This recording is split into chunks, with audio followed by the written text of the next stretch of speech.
በቅርቡ ያጸደቀው ደንብ ቁጥር 185/2017 የንግድ ቤቶች አምሽተው አገልግሎት እንዲሰጡ መወሰኑ ይታወሳል። ይሄው የከተማ ውሳኔና የንግድ እንቅስቃሴ ምን ይመስላል ሲል ሪፖርተራችን ዳንኤል መላኩ በአዲስ ከተማ ክፍለ ከተማ በተለያዩ አካባቢዎች የምሽት የንግድ እንቅስቃሴዎችን በመቃኘት ተጨማሪ መረጃ ሊያደርሰን በቀጥታ መስመራችን ላይ ይገኛል። ከሱ ጋር ጥቂት እንቆያለን። እንደምን አምሽተሃል ዳንኤል? አንተ ባለህበት አካባቢ የምሽት የንግድ ቤቶች እንቅስቃሴ ምን ይመስላል? አመሰግናለሁ።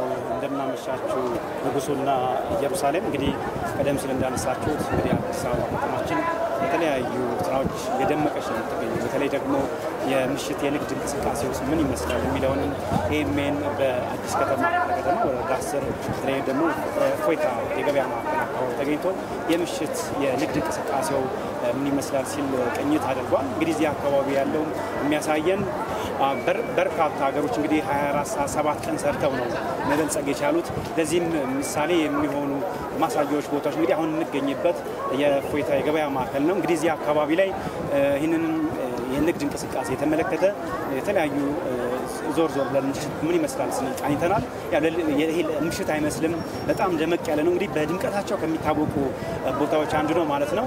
አሁን ደግሞ በተለይ እንግዲህ በቅርቡ በአዲስ አበባ ከተማ አስተዳደር ካቢኔ ተግባራዊ የተደረገ ወይም ደንብ ቁጥር 185/2017 በተለይ የምሽት የንግድ እንቅስቃሴን ሊያደምቁና ስኬታማ ሊያደርጉ የሚችሉ ውሳኔዎች ተወስነዋል። እሱን የተመለከተ እንግዲህ የአዲስ አበባ ንግድ ቢሮ ኃላፊ ወይዘሮ አልዋ ስራጅ ጋር የተወሰነ ቆይታ እናደርጋለን። እስኪ ከእሳቸው ጋር የተወሰነ ቆይታ እናደርግ። እንግዲህ በተለይ እንግዲህ ያው በቅርቡ የአዲስ አበባ ካቢኔ ያሳለፈው ውሳኔ አለ። እንግዲህ በተለይ በምሽት የንግድ ተቋማት እንቅስቃሴያቸው የደመቀ እንዲሆን ከመደበኛው ባለፈ አዲስ ህግ ወጥቷል። አጠቃላይ ጊዜ የወጣው የደንቡ ዓላማና አተገባበሩስ ምን ይመስላል? በሱ የተወሰነ ሀሳብ ቢሰጡ። እሺ፣ እኔም አመሰግናለሁ።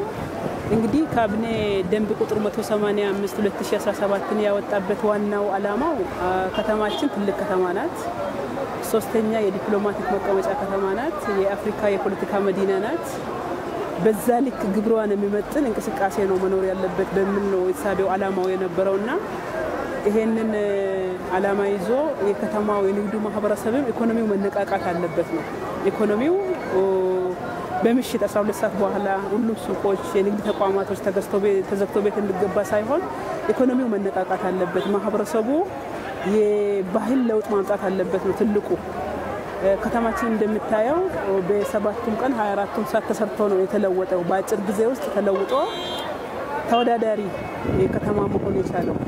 እንደዚሁም ደግሞ ከንግዱ ሴክተር ከኢኮኖሚ እንቅስቃሴ ጋርም ደግሞ ለአፍሪካ ተምሳሌት መሆን የምትችል ሞዴል መሆን የምትችል ከተማ ለመፍጠር ነው እየተሰራ ያለውና የደንቡ ትግበራ ከጸደቀ በኋላ በጣም አጭር ጊዜ ነው ይሄ ደንብ ጸድቆ ስራ ላይ ከዋለው፣ ግን ህዝቡ ተቀብሎታል።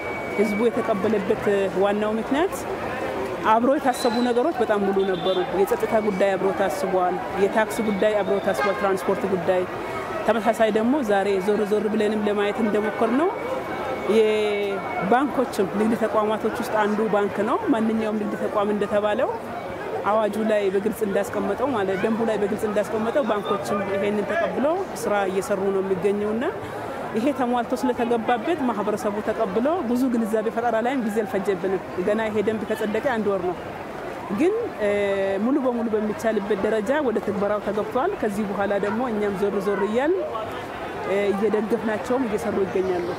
መልካም። እንደው እንዳጠቃላይ ከማህበረሰቡ ምንድን ነው የሚጠበቀው? ይበልጥ እንግዲህ በተለይ የተለያዩ ዓለም ላይ ያሉት ሀገራትም ይህን መሰል እንቅስቃሴ ውስጥ ሆነው ነው ያደጉትና ይሄ ምንም አይነት እንከን ሳይገጥሙ ስኬታማ እንዲሆን ከአጠቃላይ ከማህበረሰቡ ከንግዱ ማህበረሰቡ ምን ይጠበቃል? ከንግዱ ማህበረሰብ የሚጠበቀው የስራ የባህል ለውጥ ማምጣት ነው። ምንም ሌላ የተለየ ነገር የለውም። መንግስት ኃላፊነት ወስዷል።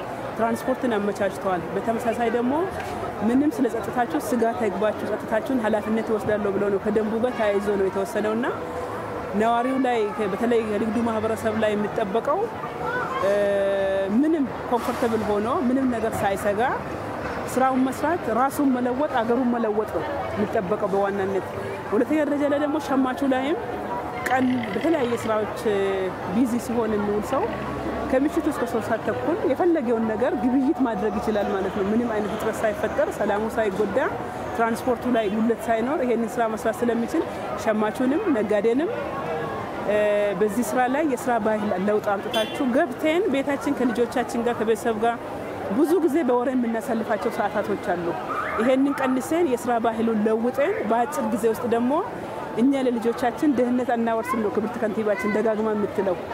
የተሰራችን ከተማ ለማስረከብ ነው እየተሰራ ያለውና ይሄ ደግሞ በከተማው ውበት ብቻ ሳይሆን እንደዚሁም ኢኮኖሚዋ የበለጸገና ከኛ ተርፎ ለልጆቻችን ደግሞ የበለጸገችን ከተማ ለማስረከብ የስራ ባህል ለውጥ መጥቶ መሰራት አለበት።